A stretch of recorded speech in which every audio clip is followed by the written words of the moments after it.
Welcome back. Now we're going to talk about how to add new students in the eMedley system. There are a couple different ways you can do this from the dashboard. One is by going to the eKeeper Data Management tab right here, or as with many other options, you can go up to the Administration tab and get to your students right there. Once you click on that, it'll take you to your student dashboard and show you all of your current students. And in the top right, as always, there's an ad that you can click.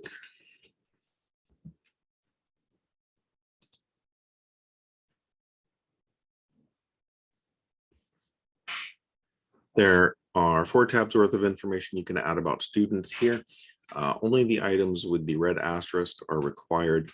So usually what I'll do is I'll just fill out that basic information and then create the account, and then I'll instruct the students to go in and update their own information beyond that point.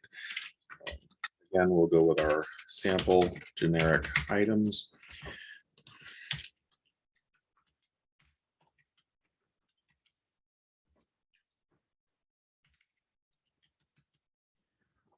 And cohort, you can assign it from any of your previously created cohorts.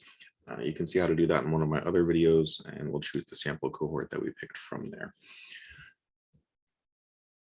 If you want from here, you can go on and go to the next tab, and it'll just take you sequentially through each of the different areas.